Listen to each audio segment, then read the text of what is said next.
Good evening, everybody. How's everybody doing? Pandy here of Pandy's Hair Candy and More, here to give my review for Games People Play. Hey, um, this episode was actually episode 9. The title was The Bitch is Back. Y'all, I can't with these titles, but hey, it is what it is. If this is your first time visiting my channel, thank you so much for stopping by and rocking out with your girl.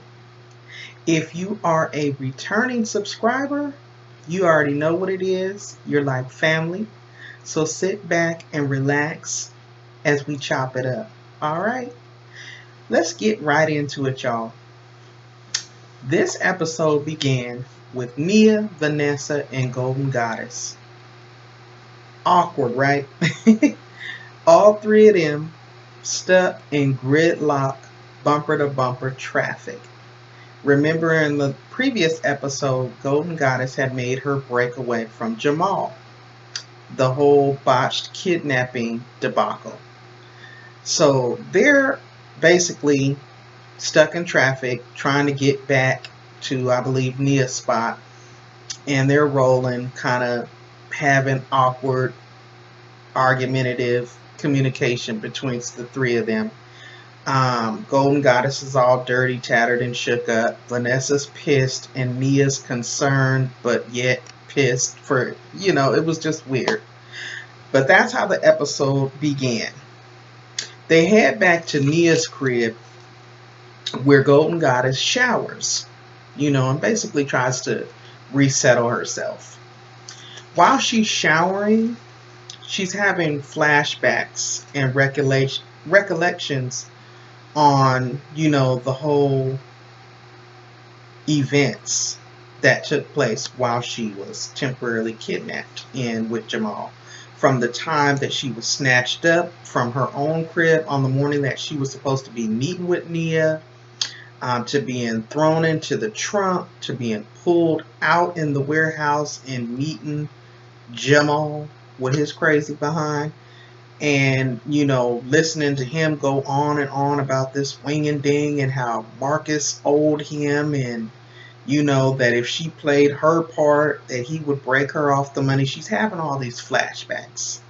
Meanwhile, now, while she's in there trying to shower and resettle herself and, just having recollections on the chain of events, Nia and Vanessa are sitting in the living room conversating, and Nia's all worked up and concerned, for her safety and her well-being, and, basically trying to be the voice of reason and letting Vanessa know that, we need to talk to her. We need to try to get as much information from her because this might be helpful to the case. Vanessa's feeling some type of way. She is not here for it. And can you blame her? This is one of her husband's, I'm sorry, y'all. This is one of her husband's many side pieces, and she's not buying it. She is really not buying the fact that Golden Goddess was even kidnapped. She's feeling like it's all basically she's running game, because I believe Golden Goddess had tried to run a lick on them before in the beginning with the whole nude photo that she posted. And she had to, remember she had went and got the dance instructor to come out and say it was his butt in the photo and not Marcus. So she is not buying it. As she comes out of the shower, they begin to question her. Really, Nia begins to question her on what she remembers. They want details, anything that she can think of. So she goes on to explain to them that it was an older man and that the man kept talking to her about a wing and ding restaurant. That stood out to her. Okay.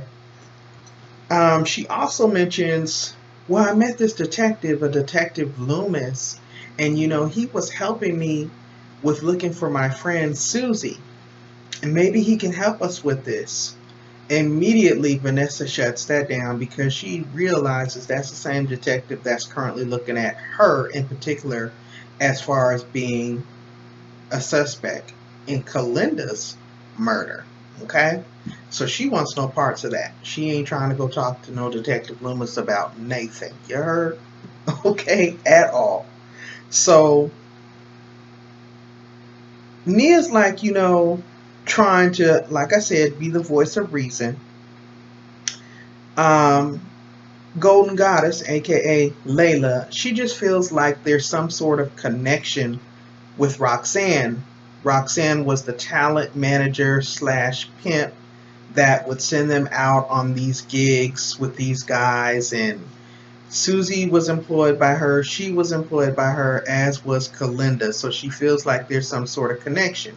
And remember in the previous episode, Terrence, Nia's ex-boyfriend, who's also a cop, mentioned that when he went to go question her, her office and her crib had been completely emptied, like she bounced and got up out of Dodge.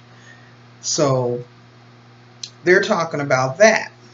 Just as Nia and Vanessa continue holding their conversation, Golden Goddess goes on her phone and she must have looked on Susie's sister's social media page, and she learns that Susie is actually dead. So she kind of starts freaking out right then. They move forward to the next scene being at the King residence. Marcus is flipping out. Kareem is on the couch, passed out, tripping, having a crazy dream. Marcus comes in and tries to wake him up, stressing because Vanessa's been gone overnight. She hasn't called to check in, or apparently she did call to check in this day, but like I said, she's been gone overnight with the pistol. So they don't know what she done did, if she done went and killed homegirl. They don't know what's going on. So he's flipping out. Just as they are going back and forth, Vanessa comes walking in, acting all nonchalant like she hard, and, telling Kareem to move off her couch, leave, shut up, this type of thing. As he ends up getting up and leaving, her and Marcus kind of start having a little small talk, and he's like, okay, I see some of your old school hood ways are starting to come back out. Like, he's getting aroused and turned on by this. He's asking her, where's the gun? She's like, it's close, somewhere close. Next thing you know, they have their little explicit makeout scene on the couch. They did that. All the while all this is going on, Detective Loomis is sitting outside. He's been staking the house out. Okay? He's watching them.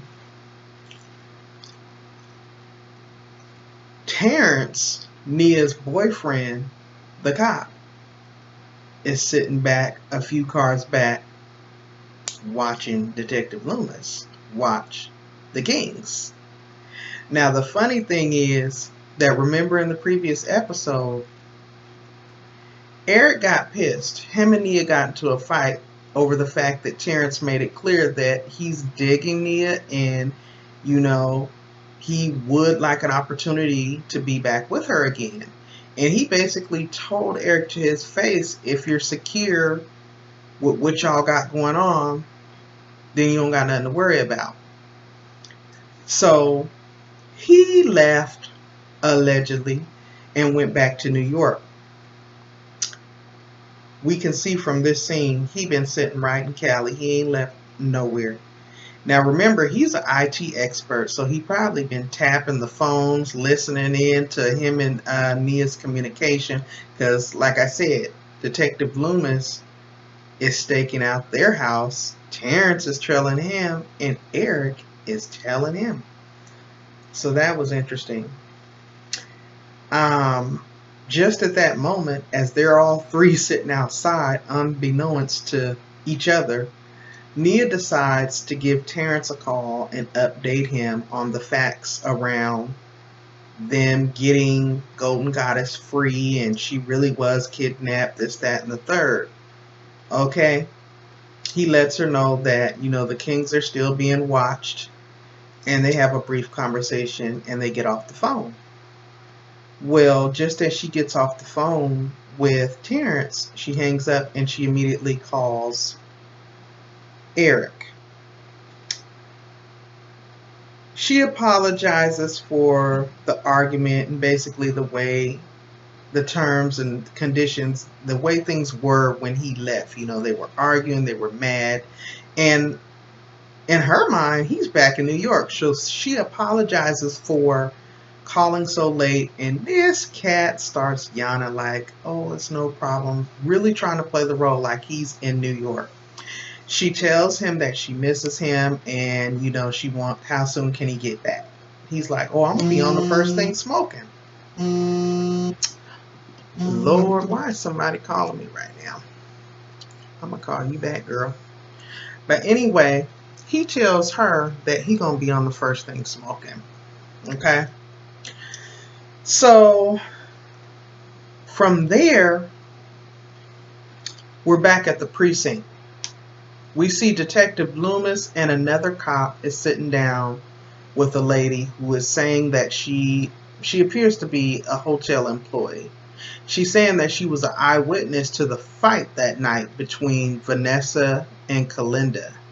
She also claims to have heard Vanessa physically and verbally fight that lady and threaten to kill her if she ever saw her again.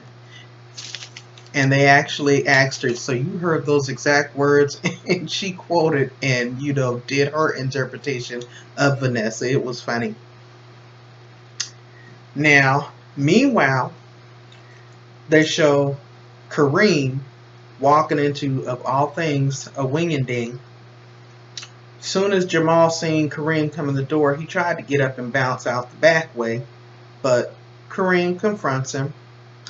He confronts him on the whole botched robbery thing, because when Vanessa came home and was telling him and Marcus about the situation, and they mentioned that the girl said, well, she mentioned something about the girl said it was an older man.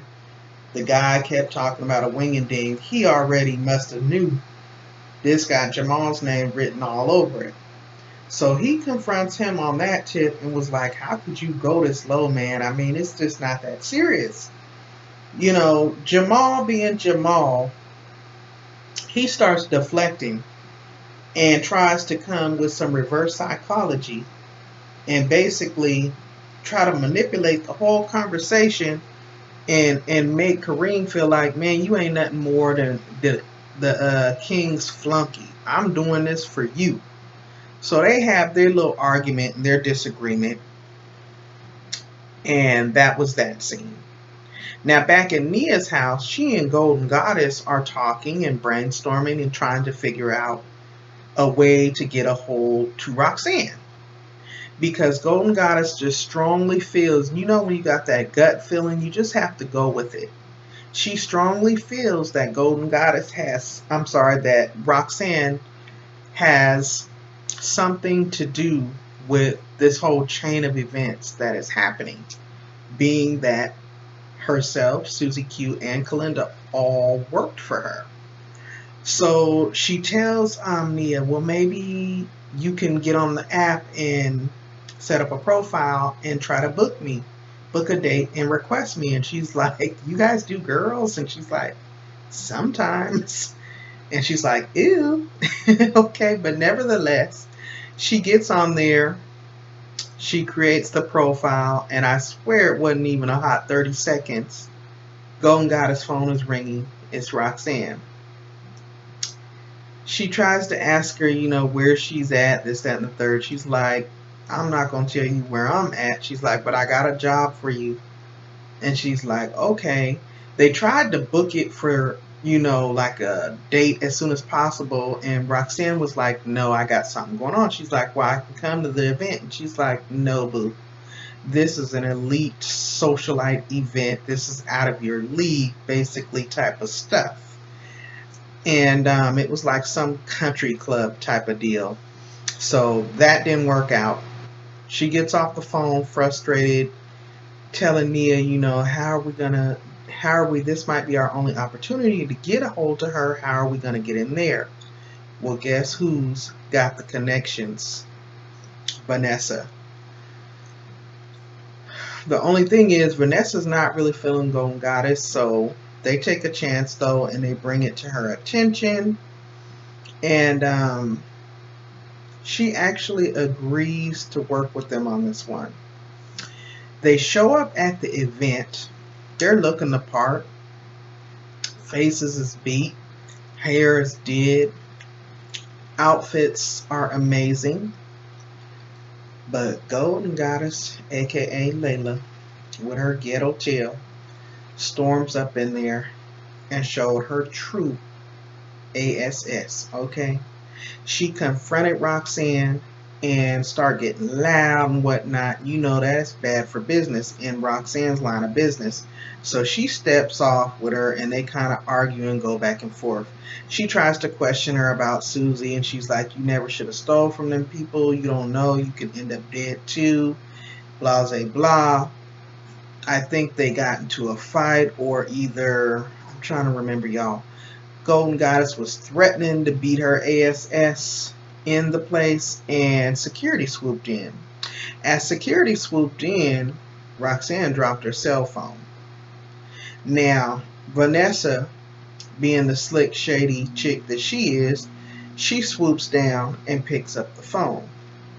They get the phone back to Nia's boyfriend, Eric, because remember, he's an IT expert, so they're trying to get him to get into the phone and I guess try to sweep it and see what he can find. Whoop-de-whoop-de-whoop. Okay. The next episode, y'all, they're showing Golden Goddess is finally back at her crib, and lo and behold, in comes one of the African dudes from the previous episode, the one who we thought was the real kidnappers, the one who they jacked for the champagne a couple episodes back. So she immediately goes into panic mode and starts yelling and screaming. And he's just like, calm down, you are safe. I am not going to hurt you. Okay.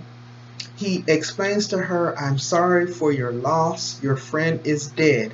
We had an event on a yacht. She panicked and she jumped off the yacht in the water, never to be seen again. He also explained to her that the other guy, which I think was kind of the evil guy, the boss or whatever, that they robbed initially, that he had also died.